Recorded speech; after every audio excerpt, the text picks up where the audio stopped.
really appreciate the opportunity to be here. I want to first explain to you how a medical doctor ended up on the stage here today. So let me give you a brief history. I did my undergraduate work at Brigham Young University, and my first semester in college, 6 weeks into the semester, I got a pretty bad case of mono. And so I was in bed in my dorm room for about 6 weeks, missed a lot of classes. The end of that semester, my grades were not that good. At the end of the first year, I went to the pre-med advisor because I wanted to be a doctor right from the get-go. And the pre-med advisor said, there's mathematically no way that you can get your grades up by the time you graduate to be competitive for medical school. So you need to find something else. Now, that was probably the first major mistake of my life, was let somebody else dictate my belief systems.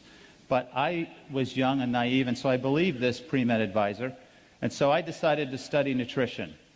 And I got my bachelor's degree in nutrition, and the plan was to get a PhD in nutrition. So then I went to Ohio State University, and there I was working on, it was a 5-year PhD track. I was hired as the laboratory technician, so I was working in the lab, helping my fellow students get their master's and PhDs, and working alongside them, working on my own.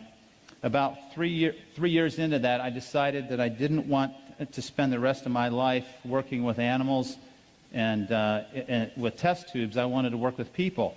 And my belief system started to change. And the belief system was, I was doing well in graduate school. I thought I was competitive and I could get into medical school. So I applied, and I was accepted. And I told them, if you'll just give me 1 more year, I'll finish my PhD research, because the coursework had all been completed. Just give me 1 more year, I'll finish the research.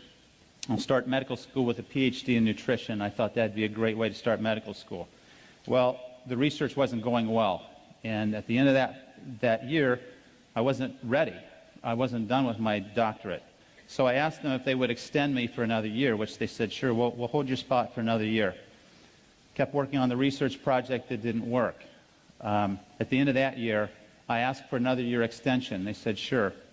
So to make a long story short, the third time I asked them for permission to extend me 1 more year, they said, no, you've got a decision to make, because we're not going to keep holding this spot. You either start in 2 weeks, or we're going to give your spot to somebody else.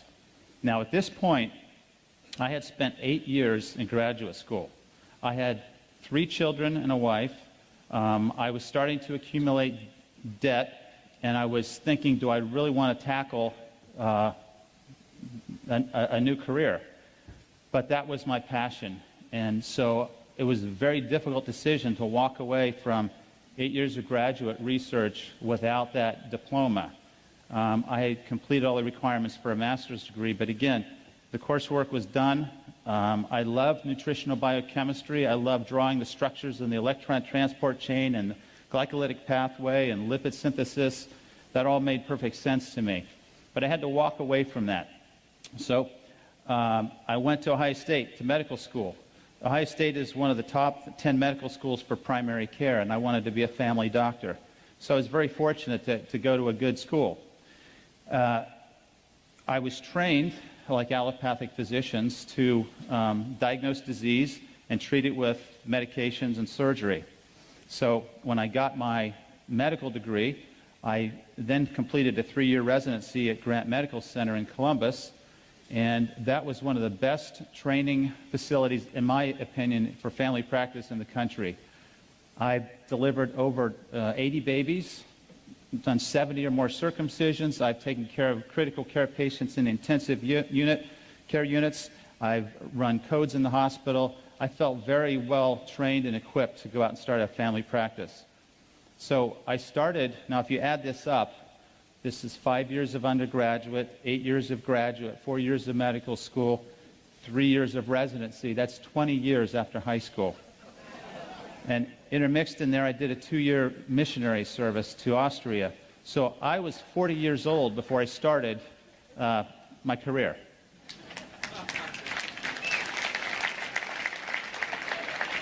And that's not to brag about my intelligence, The message there is I'm very persistent and very determined, and my wife put up with an awful lot through those 20 years. I went to a small community in Northeast Ohio to begin my medical practice, armed with my prescription pad. And within about 2 years of seeing common diseases, I thought, this is crazy. I'd forgotten all that nutritional biochemistry, but then I realized high blood pressure, heart disease, diabetes, acid reflux, these are lifestyle issues. If I could just educate my patients on how to live a healthier lifestyle, they wouldn't need all this stuff. So I tried to do that, but I'm very generous with my patients. I give them 15 minutes for a visit. A lot of physicians only give you 7 minutes, and that's just a tragedy. So my 15-minute visit with a patient was extending into 45 and 60 minutes as I was telling them about the nutrition and the exercise physiology that I learned. And before I knew it, I was an hour and a half behind in the office, and nobody was happy. So as a result of my desire to educate patients, I developed a program, a wellness program.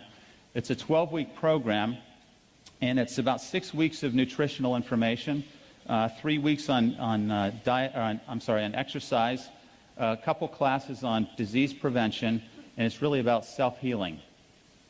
And this, I was fortunate to get a government grant to fund this through Health and Human Services. I'm really proud of this program. It's 12 weeks. We've had over 1,600 graduates of the program. After each class, we get a critique, and we find out what people are thinking and how they feel about the information, and they've taught me a great deal. This is the lay public. I've learned a lot about what people want in wellness. I believe that the body is designed to heal itself, and everything that I've spent my life doing has supported that. Now, this morning, I always get a little bit anxious before I'm speaking to a large group. This morning, I knelt down, and my prayer was, help me to help this group understand one thing, that you have a body that is a self-healing, miraculous temple, and that if you will take care of it, it will last you a long time and allow you to really live a full life.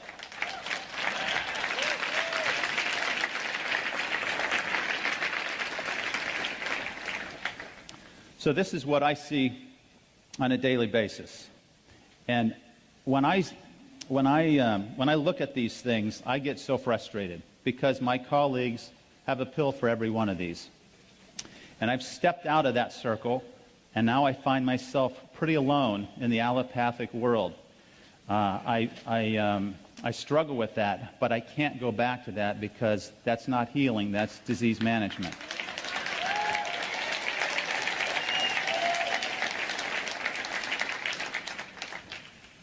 I think most of you know this. Heart disease is a leading cause of death.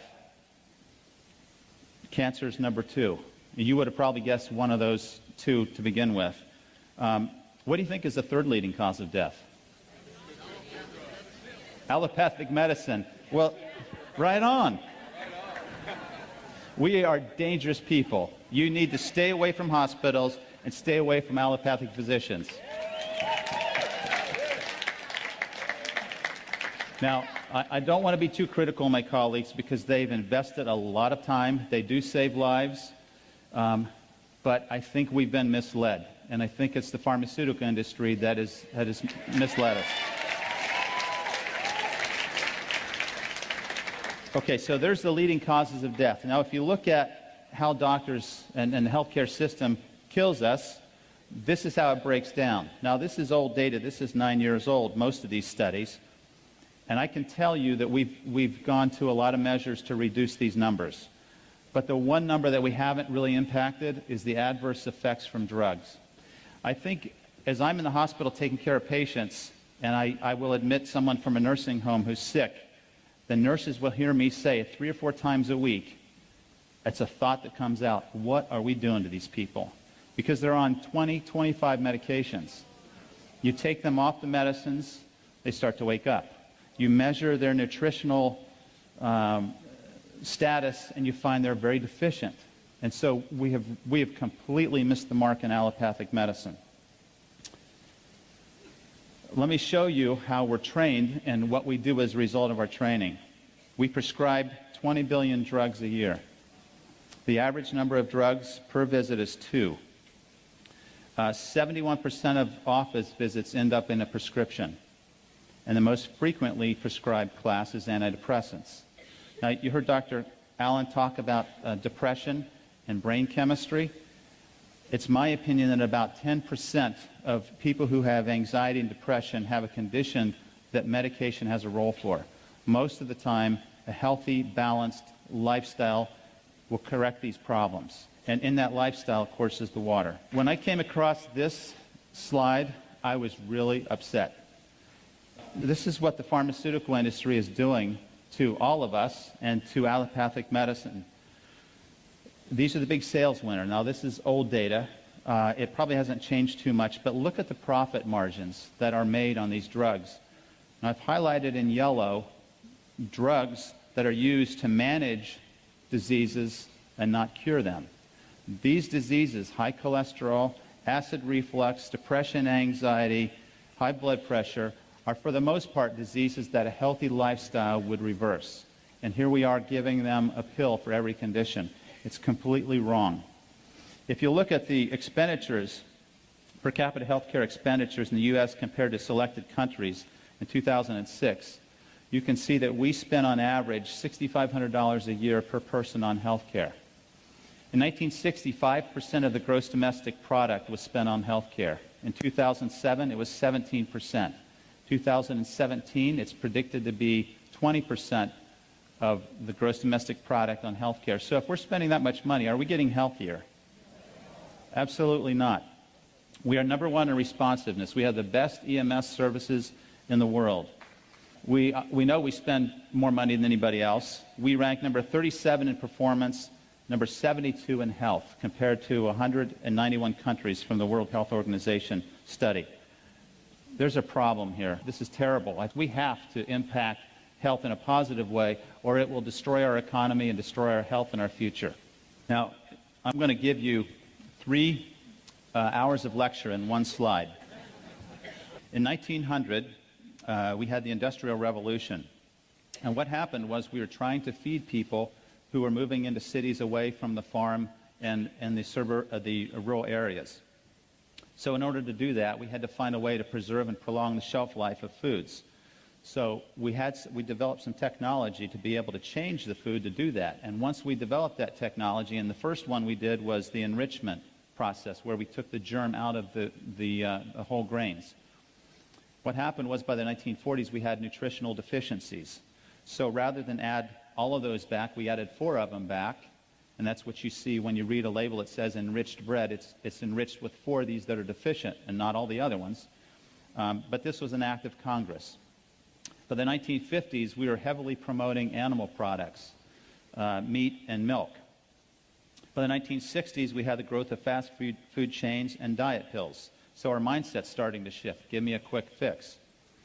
By the 1970s, the food pyramid was designed to educate America that fats were bad and that we had to get them out of the diet. Well, fats are still bad if they're the wrong types of fats.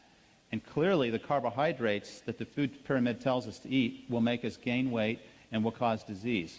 So this food pyramid concept has failed miserably, and we're paying the price for it.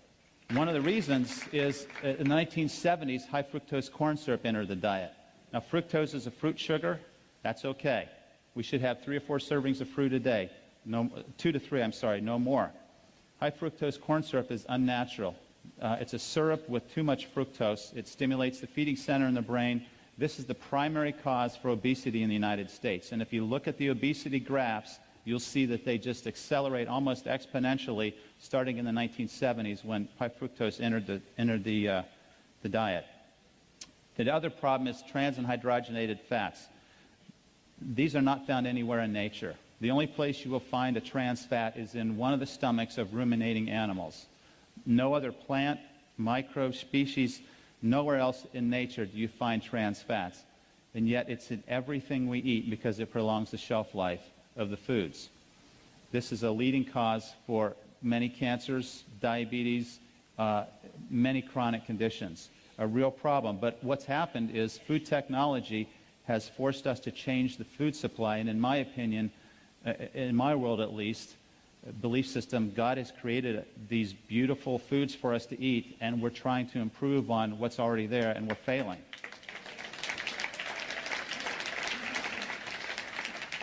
And we have microwaves, and if you haven't done this experiment, I encourage you to try it, what that type of energy will do to the antioxidant capacity of the water, and you will be afraid to use the microwave in the future. Okay, if you want to increase your risk for cancer, you should eat these foods. If you want to increase your risk of cancer, these are the foods you eat. If you want to decrease your risk of cancer, eat the foods God has prepared for you. This is really not hard. The best food that you can find in a grocery store is on the perimeter. Spend your time in the produce aisle. If you look in the center of the grocery store, it's going to be packaged, processed foods. They're going to be altered, modified, and nutritionally depleted. You want to stay away from those foods. Okay, a third of you are going to die from heart disease. A third of you are going to die from cancer. That's pretty, when you start thinking about that, we could go down the row here and start asking, well, how are you going to die? Because it's going to be one of these two. Heart disease, cancer, two leading causes of death. If you want to prevent heart disease, it's a healthy lifestyle. Now, there are going to be people who, despite doing everything they can, are going to have high blood pressure. They need medicine. There are going to be people that, despite everything they can do, will have high cholesterol and diabetes. They need medication. But more often than not, a healthy lifestyle would reverse these diseases. And this is a really impressive slide. Several studies were done, large studies, looking at the effect of lifestyle changes in chronic diseases. And the conclusion of these studies was that 91% of diabetics have a condition that a healthy lifestyle would reverse or prevent. 82% of people who have heart disease have a condition that a healthy lifestyle could prevent. 70% of strokes are preventable and 71% of colon cancer. I personally believe that colon cancer is about 95% preventable with a healthy lifestyle.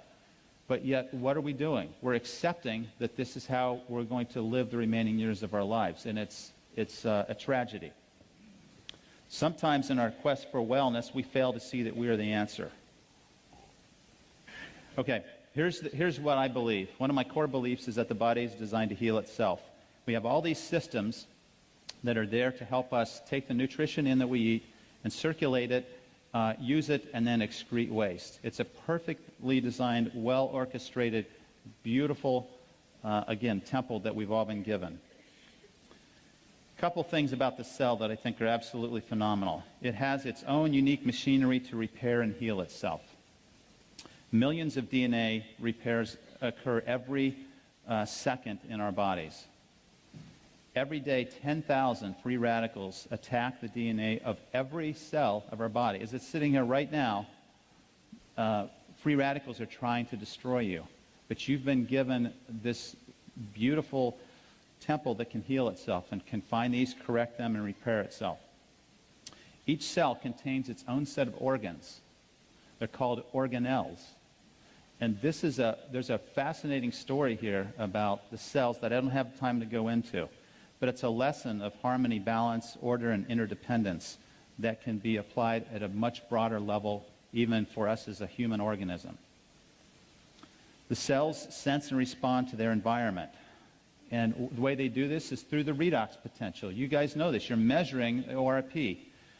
The cells measure the ORP, and they respond. When there's a change, when it goes more positive, it signals an imbalance. It signals stress. And it initiates cellular repair. The cells communicate with and warn each other. And then finally, all proteins, lipids, and nucleic acid or DNA interact with water. So certainly, it's critical that you present it with the best type of water there is, and we all know which one that is. A couple lessons from nature. I think if you go out and study nature, there's so much that we can learn. Stress and recovery is one of the lessons that nature can tell us about. We're designed to adapt to short-term stress, not chronic. So the acute inflammatory response is to help us heal. Chronic inflammation causes degeneration, aging, and diseases. We want to stay away from chronic stress. And then examples of this lesson of stress and recovery is is the Earth. I look at the Earth as a living organism. And what does it do? It revolves, it has a rest period, and it has an active period. It's very predictable. There's a day and a night. We need to learn from that lesson. We need to get enough sleep. We need to exert ourselves in the daytime and recover in the evening. Then you have, as the Earth rotates around the sun, a full rotation is a year. We have summer and winter, and there's messages there on rest and recovery.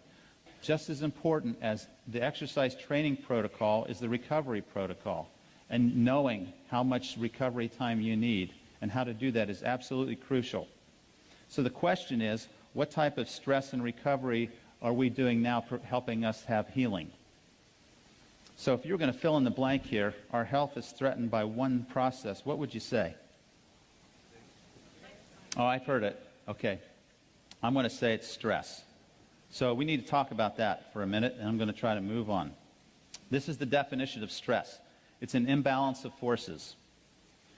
Okay, so we have two types of stress. When we have an imbalance of these forces, you will have back pain if you're imbalanced in your posture. You will have all types of dysfunction if there's too much stress. This will lead to disease and dysfunction. However, if you have a balanced lifestyle, you will have harmony with natural laws, and you will be guaranteed healing and wellness. So we need to understand what stress does to us. Now, this stress can be, we can talk about this at every level. We can talk about this at the level of an atom, of a cell, of an organ, of a human body, and also as a community. And the concepts are the same. This is mind-boggling information, in my opinion. So I want to talk about oxidative stress because that's what pertains to what we're doing with the water. It is the mechanism of disease and aging. So oxidative stress is another way of saying free radical destruction. Free radicals are unpaired, negatively charged electrons or particles. They fly around the nucleus. They move at high speeds. They steal electrons from adjoining or adjacent atoms, and when they do that, they become stable, but they create an unstable atom in the atom that's lost its electron.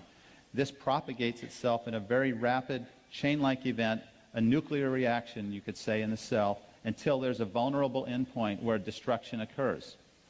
These free radicals have a very short lifespan, a trillionth of a second, but that's just enough to cause significant damage. It's like a spark from a fire.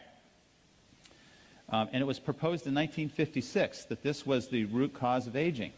But we haven't really paid too much attention to free radicals until just recently. So here's an example of a free radical. You have an atom that's stealing an electron. It's now stable, but now we've created an unstable atom. And it's going to react with another atom, and it's going to propagate until it causes destruction. Now, free radicals are all around us. Normal metabolism creates free radicals. Exercise creates free radicals. The microbes that are invading our skin and our respiratory tract and our intestinal tract, they're also creating free radicals. But that's okay, because what we're talking about is stress and balance. Our body is designed to handle that. If we do everything else right, we can handle these stresses. We have problems when we add additional stress from the free radical world in the form of air pollution and pesticides and herbicides, tobacco, radiation exposure. I would encourage all you women to look into thermograms as opposed to mammograms to reduce the radiation load.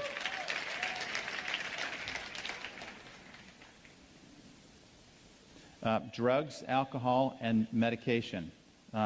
Any pill you put in your body is going to be absorbed, go through your liver, and your liver is going to check whether or not that belongs there or not. And if it's synthetic, the liver is probably going to try to destroy it to protect you. And some of us are really making our livers work overtime by the things we're taking in. Then we have dietary sources of free radicals. We have the hydrogenated fats, and we have high sugar diets. These are significant loads that we've put in our bodies over the last several years. Stress is an emotional response. Stress causes cortisol. How many of you would want to take 10 milligrams of prednisone every day for the next 20 years? You all know what that does to you? Suppresses your immune system, makes you gain weight, accelerates the development of cataracts and osteoporosis. But we get the same stress from cortisol, very similar molecule to prednisone, and if we have repeated stress, it can affect our bodies in much the same way. And then finally, injury and trauma can be sources of free radicals. So in the medical world, we don't say free radicals because we want something fancy. We say reactive oxygen species.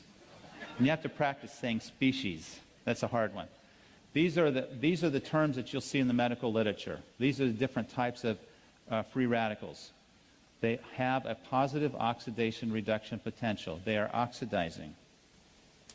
There is some good that comes from free radicals.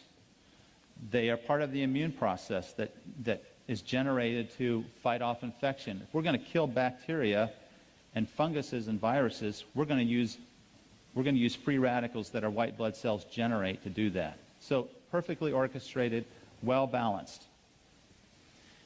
Free radicals are a byproduct of ATP synthesis, which is what fuels every cell of your body. However, when we start putting the wrong things into our body orally, or we breathe the wrong types of things into our lungs, we have free radical exposures that can be very significant. One puff of a cigarette contains how many free radicals? Anybody want to guess? 100? A trillion? Well, I had to practice saying this. This is 100 million billion free radicals in one puff of cigarette. So how many of you want to take a puff of a cigarette now? I mean, this is one of the things physicians harp on their patients: stop smoking. But this is a tremendous burden to our health. All right, here's a really important point. So we have a free radical here on the right lower part of the slide. What we have on the top left corner is a specific molecule that has an extra electron. It can donate an electron and still remain stable. And when you have a molecule that can do that, it's a special molecule. We call it an antioxidant. So this stops the chain-like reaction and causes us to heal. Okay, so when if you look at the different types of free radicals, sources of free radicals, obviously I mentioned smoking. I mentioned alcohol, tremendous burden on the liver. I mentioned the foods that we eat, chemicals that we eat, ionizing radiation, exercise, and stress. But I don't have a pointer to show you this, but if you look at that cell on the left, you can see proteins, you can see nucleic acid, and you see the cell membrane. These are the end targets of destruction that free radicals will attack. And when they do, they change structure, they change physiology, they change our health. So some of you have seen this before. We have a 24-year-old who is aged twice as fast as he should because of free radical exposure. When you meet somebody that says, yeah, I just had a birthday, I'm 54, and they look like this, automatically you're thinking, wow, why do they look so old? What did they do? What's happened? And the things that will come to your mind are, there's a smoker, there's an alcoholic, there's somebody that's a sunbather, there's somebody that's had a lot of stress in their life. And guess what all those represent? Free radical burdens over a lifetime. We really need to think about this. Now, I feel like I can explain a lot of the things that I've seen in my patients who have started drinking this water. I haven't seen any studies on many of these, but this makes sense to me. Collagen is a protein. When you damage collagen, the protein is inefficient, and now you lose elasticity in your skin, and guess what you get? You get wrinkles. When you damage the elastin in a blood vessels stretch and contract. When you damage that protein, elastin, it won't stretch anymore. And as the blood squirts through that tiny opening, it doesn't stretch. Guess what happens to the pressure inside the artery? It goes up. So by the time you're 65, you have high blood pressure that you've never had. And you say, I don't believe I've had it, Doc, because I've never had a problem with it. Well, after this many years of this type of lifestyle, you're going to have free radical destruction of that protein, and you're going to end up with hypertension. 2/3 of Americans who are senior citizens have this. When you damage the intimal lining of the arteries with free radicals, this is one of the propagating events of the atherosclerotic plaque. When you damage the DNA, you can have mutations and inefficient repair processes. You can also damage the insulin receptor, which is a protein that sits on the surface of the cell. And the insulin receptor has to bind to insulin. If it can bind to insulin, That's the trigger that opens the door for sugar to go into the cell. If that protein is oxidized, it will change its conformation and be dysfunctional. Now it can't recognize insulin, and the sugar doesn't go in the cell. We have insulin resistance. So guess what happens when you take antioxidants and, probably more importantly, use an antioxidant-rich water? Guess what can happen to diabetics who drink this faithfully? Their sugar improves, and I've seen that. Okay, so here's nature's prescription against free radical damage. We need to start with natural foods, raw foods. We need to be chewing as much as we can to activate the enzymes to start the digestive process early. All right, cellular antioxidants. This is the cool part for me, because this is all built in. We all have this when we're born. The cell membranes protect themselves with antioxidants, particularly vitamin E and beta-carotene. Outside the cell, our cells are protected in the blood system in particular with vitamin C and glutathione. These are antioxidants that protect the blood and the extracellular matrix.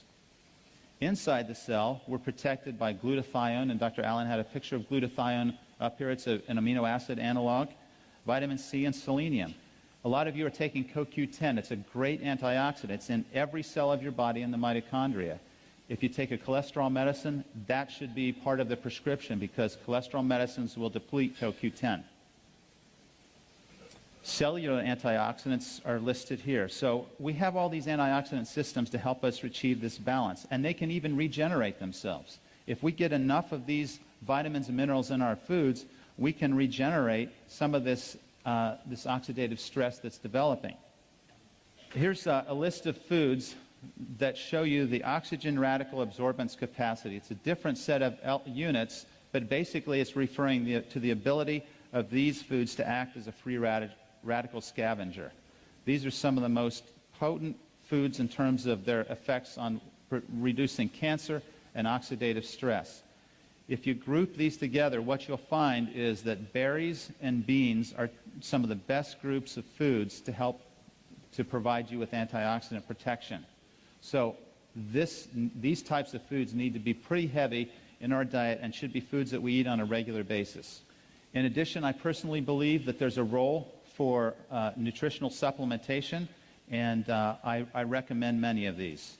There are some excellent herbs, there are supplements, and again, there are enzyme systems, and these enzyme systems require trace elements. Guess what happens when your diet is loaded in processed foods, enriched flours? Guess what you don't have in the typical American diet? You don't have adequate selenium, manganese, and zinc. So these antioxidant systems in your cells are starving for the cofactors they need to perform their job, and now they're inefficient, and you're leaving your cells vulnerable to disease.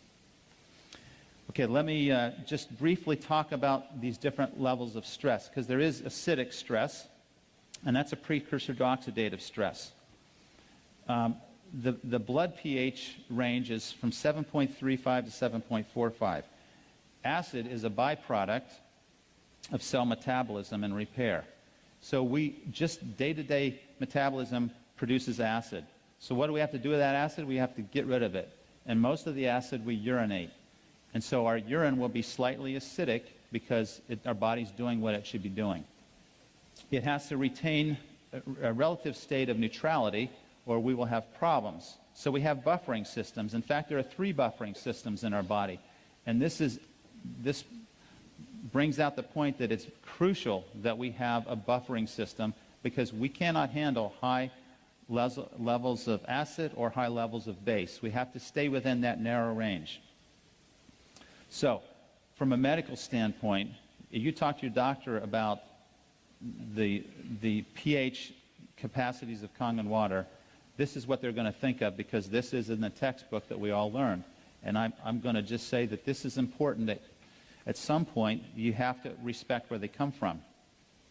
The primary buffer is the lungs. You can correct an acid-base problem very quickly by changing your respiratory rate. The second most powerful system are the kidneys. And the third are the chemical buffers in your cells. And this is primarily where Kangen water comes in. So I'm not going to underscore or devalue the importance of ionized water because it's clearly there. But from a medical standpoint, your physicians are going to kind of look at this and say, well, it only provides a small portion of the buffering capacity in the body. But we all know better. There's research that supports that the pH ranges that we get in the water can affect our pH, our blood pH in a very positive way. Here's the pH ranges of various body fluids. I think this is important also to have an appreciation because, again, this is where your doctor is going to come at you with. Kind of interesting. The ideal pH is 7.4. Urine is a way to get rid of acid waste, so it's going to be more acidic. Your stomach is going to be the most acidic part of your body. Your intestines are alkaline. Skin is acidic because it's a protective barrier against microbes. It helps to deter those microbes. Saliva is relatively neutral unless you're eating a lot of sweets and refined carbohydrates, then it becomes acidic. The vagina is acidic because it's helping to protect against microbial invasion. It's an excellent entry point for bacteria, so the body creates an acidic environment so it can't do that. I have to tell you that one of the biggest problems in medicine that I see is that we are trying to change the pH of the stomach with drugs like, we call them proton pump inhibitors, Prilosec, Nexium. I guess I shouldn't say these, but Tums. You've heard of all these things. This is one of the worst things we can do for our health. Our stomach has a pH of 2.5 for two reasons. First of all, it's there to break down protein. If you lose that pH, you don't break down protein effectively. Secondly, it's a way to protect your body from microbial invasion. So you eat something that's got a bacteria in your food, your stomach is going to kill it. But if you're taking these medications to neutralize your stomach, you lose that barrier. A recent article came out that showed people who take these drugs for a long period of time have high incidence of aspiration pneumonia because those bacteria get into the lungs, and osteoporosis. This is a lifestyle problem, and I would never recommend anybody take these medicines for more than a month. If you have to take these medicines, your body is out of balance, and you need to get to the root cause and not mask it with a prescription pill. We have these acidic loads. So chronic states of acid reflux, or chronic acidic states. Just a couple of examples. Dr. Allen had a graph similar to this. The alkaline foods are the foods you get in the produce. These are the foods you grow in the backyard. These are the healthy, natural foods that have been here forever on this planet. The acid foods are the processed foods. They're man's modification of something that was already doing fine, and we've intervened, and now we've compromised the foods, and they're very acidic. This is a nice summary. When I first, in my wellness class 2 years ago, I had a lady who said, you know, I really like all this stuff. You really need to learn about ionized water. And I just said, oh, brushed it off because I thought that's kind of crazy. Every week she would say, we're having this meeting, you really ought to come. I finally decided to go just to keep her quiet because she was almost to the point of being annoying, just right on the edge of there, but not quite. So I went. And I wasn't so impressed with what I heard. I was impressed with what I saw with the demonstrations. That's what hooked me. And since then, I have been promoting this. I had to start very carefully in telling my patients about this because I didn't want to be selling a machine to somebody as their doctor, and then they're not having any benefit, and they think the doctor's ripping them off. So this was I had to step outside of that circle very carefully in doing that. Fortunately, I have some friends here. Actually, they're patients of mine. And John and Pat. Would you guys stand up? John and Pat Beadle. There you go. Thank you. I've been wanting to say for a long time to a large crowd, the Beatles are here. They have really helped me have more courage because they got a unit shortly after I did, and they have been, the Amish community in our nearby county has just blossomed with the water units, and they have story after story after story. It's incredible, and so I really appreciate what they've done to support me and help me, and we're having a lot of fun together. We all know about Dr. Warburg.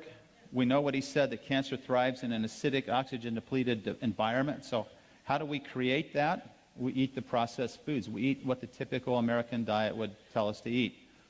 How do we create oxygen depletion? We stop moving. If you want to run away from death, run away from death. The closer you get to not moving, the closer you are to being a corpse.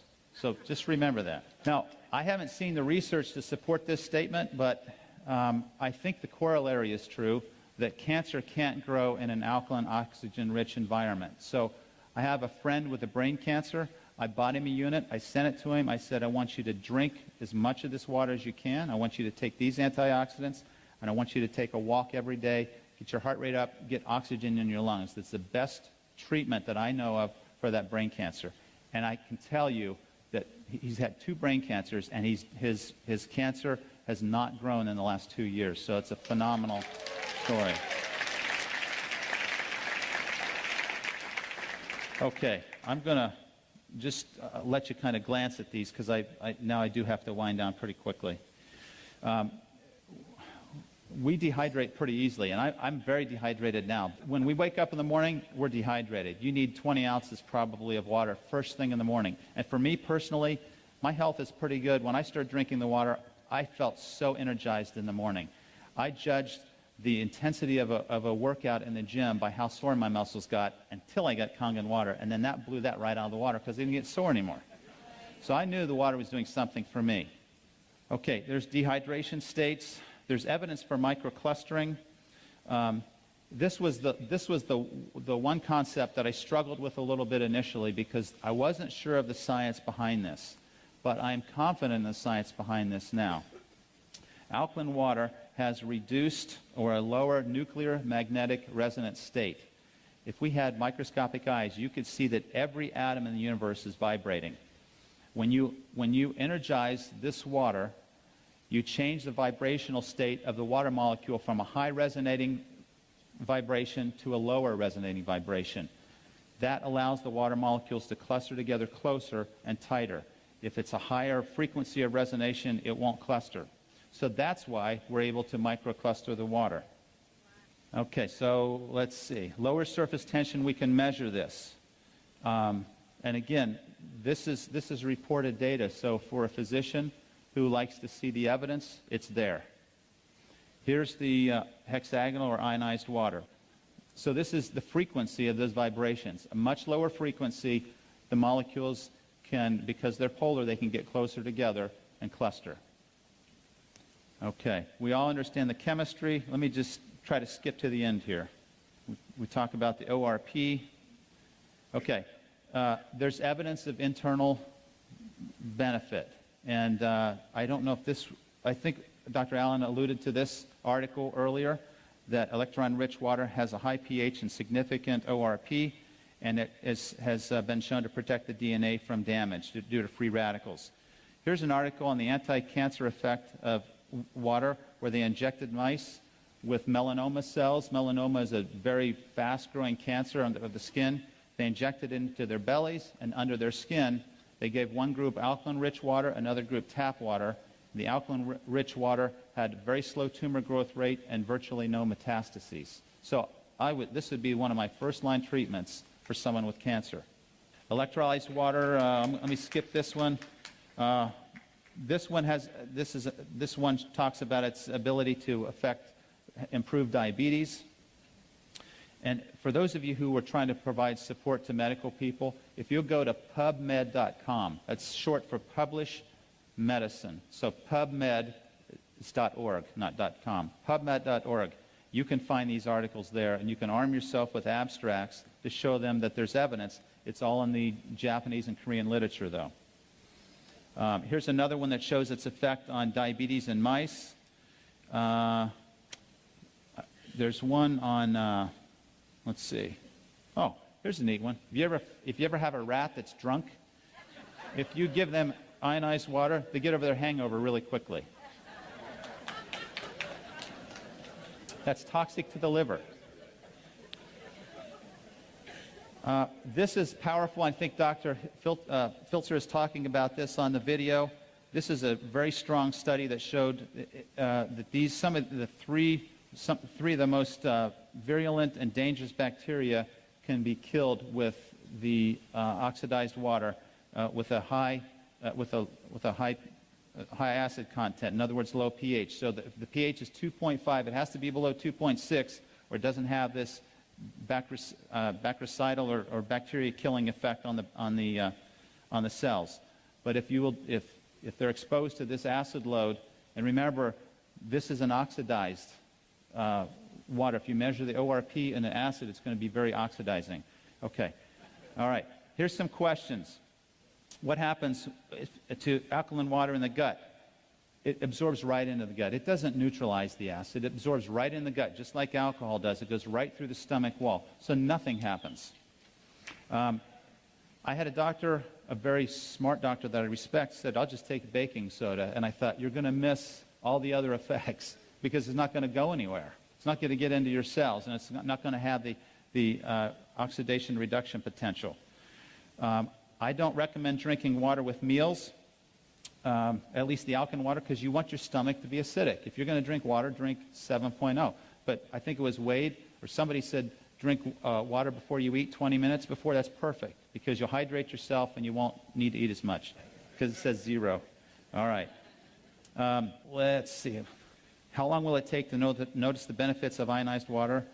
Probably not long for most people. And as you know, you've had the experience. A lot of them say, I don't think this has helped me at all. They stop drinking it, and then there's a contrast difference, and then they say, I need one of these. Can ionized water cure any condition? What we know is that it can support the cells so the cells can heal themselves, and that's what it does. When you're trying to get your doctor to listen, you first need to understand where they're coming from. They're busy, they're stressed, and they don't have time for the latest healing remedy. So you need a short 2-minute presentation to the point. You need to understand they want to see the data, and you have to know that they don't want to harm their patients. I was afraid that I might harm somebody initially with the water, so I was very reluctant. I wasn't very vocal.